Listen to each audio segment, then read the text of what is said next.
Hello दोस्तों, आज की कहानी का नाम है जिसकी हत्या हुई वो जिंदा था तो फिर मरने वाला कौन था। तो आइए जानते हैं इसी रहस्यमयी कहानी को।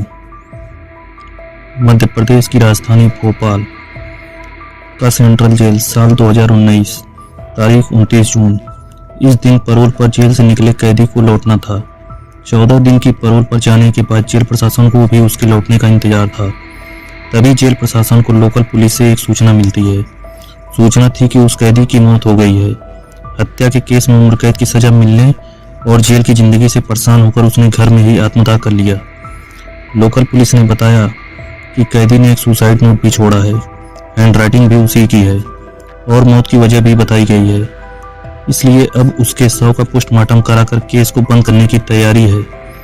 ये जानकर जेल प्रशासन भी उस कैदी के केस को बंद करने के लिए लोकल पुलिस के फाइनल रिपोर्ट का इंतजार करने लगा। जिस कैदी की मौत हुई थी उसका नाम था राजेश परमार। उम्र करीब 34 साल। वह मध्य प्रदेश के भोपाल के नीलबड़ एरिया के हरिनगर में रहता था। इस पर साल 2014 में एक हत्या का आरोप था। उसी केस में इसकी गिरफ्तारी हुई थी। साल 2016 में उसे कोर्ट ने आजीवन कारावास की सजा सुनाई थी, जिसके बाद से वो जेल में ही था। उस समय राजेश के पिता की मौत हो गई थी। इसी वजह से उसे 14 दिन की पैरोल मिली थी।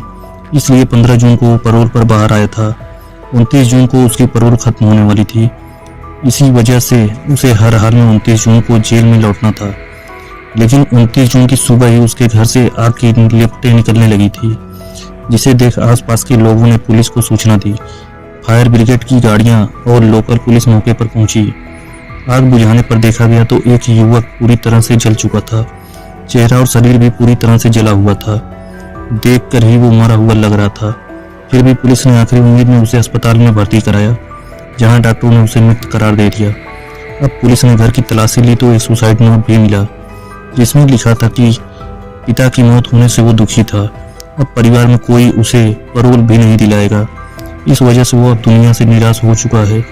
लिहाजा वो आग लगाकर आत्महत्या कर रहा है। इसके लिए कोई दूसरा जिम्मेदार नहीं है। अब ये सुसाइड नोट के आधार पर पुलिस ने भोपाल सेंट्रल जेल को भी सूचना दी। शव को पोस्टमार्टम के लिए भेजा गया। साधारण सुसाइड केस की तरह पुलिस ने इसे एक तरह से बंद कर दिया। उधर पोस्टमार्टम के बाद शव को रिश्तेदारों को सौंप दिया गया।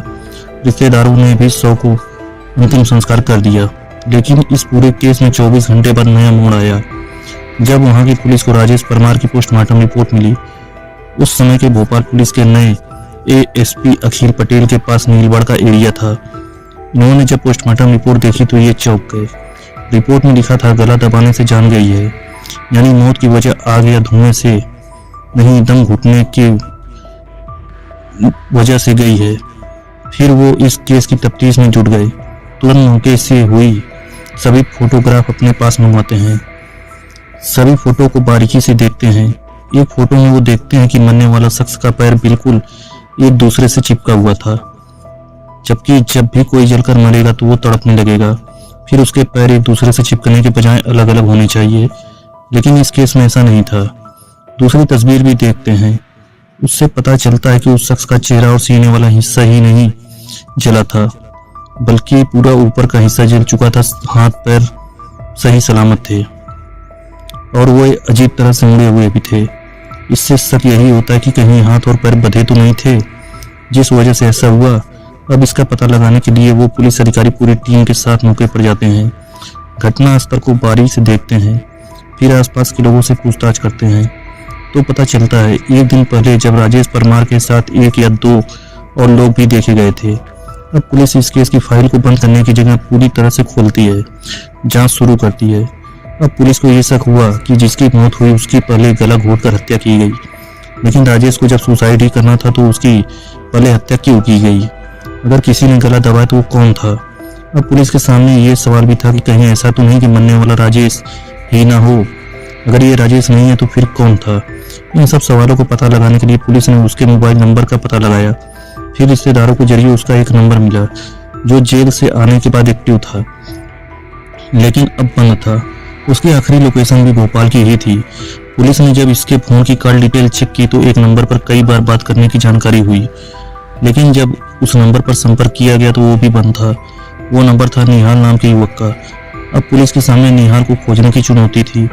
और मन में सवाल भी आ रहा था कि कहीं निहाल ही तो नहीं मारा गया। इसके अलावा और भी कई सवाल। फिलहाल पुलिस उसकी तलाश में जुट गई। फिर पता चला कि निहाल मूल रूप से बिहार का रहने वाला है और पहले राजेश के मकान में ही किराए पर रहता था, लेकिन कुछ महीने से यहाँ दूसरे मकान में शिफ्ट हो गया था। अब पुलिस की जांच में निहाल की लोकेशन गुजरात में मिली। उसके बाद पुलिस की एक टीम गुजरात पहुंची और दबोच लिया। उसके बाद जब उससे कड़ाई से पूछताछ की गई तो उसने जो कहानी बताई वो बहुत ही चौंकाने वाली थी। निहाल ने बताया कि जेल से पैरोल पर आने के बाद राजेश ने उससे संपर्क किया था, फोन पर बात हुई थी और वो उससे मिलने भी गया था। बातचीत के दौरान वो काफी परेशान था, इमोशनल भी था, क्योंकि पिता की मौत के बाद उसे अब जिंदगी में शायद ही कभी पैरोल मिलने की उम्मीद थी। इसलिए उसने सोचा कि वो दुनिया की नजरों में हमेशा के लिए मर जाए और असल जिंदगी में जिंदा भी रहे। इसके लिए उसने कुछ क्राइम सीरीज देखी थी, जिसके बाद एक खौफनाक आइडिया अपनाया। इसके लिए उसने घर में रहने वाली एकमात्र मां को पूजा करने के बहाने 23 जून को ही बाहर भेज दिया। इसके बाद साजिश रची कि 29 जून को पैरोल खत्म होने के बाद भी उसे जेल नहीं जाना, इसलिए 28 जून को ही उसने किसी दूसरे शख्स को अपनी जगह मारकर दूर कहीं चले जाने की तैयारी में जुट गया। इस काम में मदद करने के लिए उसने मुझे बुलाया, लेकिन मैंने साफ मना कर दिया। इसके बाद उसने 1 लाख रुपए का लालच दिया और कुछ पैसे एडवांस में भी दिए, इसलिए उसके झांसे में आ गया। इस तरह 29 जून को पैरोल खत्म होने से ठीक एक दिन पहले यानी 28 जून को ही हम दोनों की मुलाकात हुई थी। 28 जून की शाम को ही दोनों घर पर ही फोन छोड़कर घूमने निकल गए ताकि लोकेशन ट्रेस ना हो सके। इसके बाद एक पेट्रोल पंप के पास राजेश को अपनी ही उम्र और लंबाई का एक युवक मिला। उस युवक ने अपना नाम राजू रायकवार बताया था और दोनों फिर बातचीत करने लगे और दोस्त बन गए। बातों ही बातों में दोनों ने राजू को घर पर पार्टी करने और शराब पीने के लिए तैयार कर लिया। राजू मजदूरी करता था, इसलिए खाने और शराब के लालच में तुरंत तैयार हो गया। राजू भी दोनों के साथ राजेश के घर पर आ गया। यहाँ पर राजू को इन दोनों ने खूब जमकर शराब पिलाई। जब उसने अपना होश खो दिया तभी राजेश ने उसकी गला दबाकर हत्या कर दी। इसके बाद हाथ और पैर की रस्सी से बांध दिया ताकि अगर जिंदा भी हो तो आग से हाथ पैर बांधने के बाद उसे फर्श पर लिटाया और घर में रखी किताबों को उसके ऊपर डाल दिया। फिर राजेश ने खुद ही एक सुसाइड नोट लिखा और उसे कुछ दूरी पर रख दिया ताकि वो सही सलामत पुलिस को सुसाइड के सबूत के रूप में मिल जाए। इसके बाद दोनों ने बाइक से निकाला हुआ पेट्रोल भी डाल दिया ताकि आग से वो पूरी तरह से जल जाए।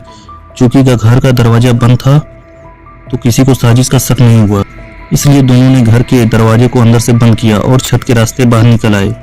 उसके बाद खिड़की से माचिस जलाकर तीली को अंदर फेंक दिया। इस तरह से आग की लपटें बढ़ गई और दोनों एक साथ वहां से फरार हो गए थे। साजिश के तहत राजेश ने निहाल का एक पुराना सिम कार्ड सिर्फ लिया और साउथ इंडिया में चला गया। वहां निहाल गुजरात में आ गया था। अब पुलिस ने निहाल की कहानी की सच्चाई का पता लगाने के लिए उस मृत युवक के बारे में पता लगाया तो ये सच निकला, क्योंकि राजू रायकवार की पत्नी ने 28 जून की रात में ही लोकल पुलिस में गुमशुदगी की शिकायत दी हुई थी। इसके अलावा पुलिस को राजेश के घर से राजू की चप्पल भी मिली थी जिसे उसकी पत्नी ने पहचान लिया था। ये जानकर अब जांच में तेजी से जुट गई। अब पुलिस को पूरी कहानी समझ में आ गई थी, लेकिन जब तक राजेश आंखों के सामने नहीं आ जाता तब तक जांच अधूरी ही थी। अब पुलिस को यह यकीन था कि आज नहीं तो कल राजेश किसी भी तरह निहाल से जरूर संपर्क करेगा। राजेश भी निहाल का एक पुराना सिम कार्ड ले गया था। इस तरह अगले ही दिन आखिरकार राजेश का फोन निहाल के पास आ ही गया। पुलिस की मौजूदगी में ही निहाल उससे बात करने लगा। राजेश ने वहां के हालात के बारे में पूछा कि कुछ गड़बड़ तो नहीं है। निहाल ने बताया कि कोई गड़बड़ नहीं है, पुलिस को कुछ नहीं पता चला। इसके बाद राजेश ने कहा कि चेन्नई मुझसे कुछ मदद चाहिए, अगर कोई दोस्त हो तो बताना। इस पर निहाल ने कहा उसे जल्द ही बताएगा। इसके बाद फोन कट हो गया। अब पुलिस ने भी राजेश को पकड़ने के लिए पूरी फिल्मी कहानी रची। इसके तहत पुलिस के कुछ लोगों को चेन्नई भेजा और उन्हें लोकल बनकर राजेश से मिलने के लिए बोला। इस तरह निहाल ने राजेश को चेन्नई में रहने वाले अपने एक दोस्त का जिक्र करते हुए उसके फोन नंबर शेयर किए। जिसके बाद राजेश पुलिस वालों को ही निहाल का दोस्त समझकर उससे बात की और मिलने गया। जैसे ही राजेश ने लुंगी और माथे पर तिलक लगाए, दो युवकों को निहाल का दोस्त समझकर मदद मांगने पहुंचा, तभी उसे पकड़ लिया गया। इस तरह पुलिस ने एक ब्लाइंड मर्डर केस का खुलासा करते हुए 8 जुलाई 2019 को पूरे केस को मीडिया के सामने लाया था। इस केस के बारे में खुद IPS अधिकारी अखिल पटेल कहते हैं कि ये केस कानून की आंखों में धूल झोंकने वाला था, लेकिन जब बारीकी से केस की जांच हुई तो पूरा सच सामने आ गया। इसके बाद राजेश फिर से सलाखों के पीछे भेज दिया गया है।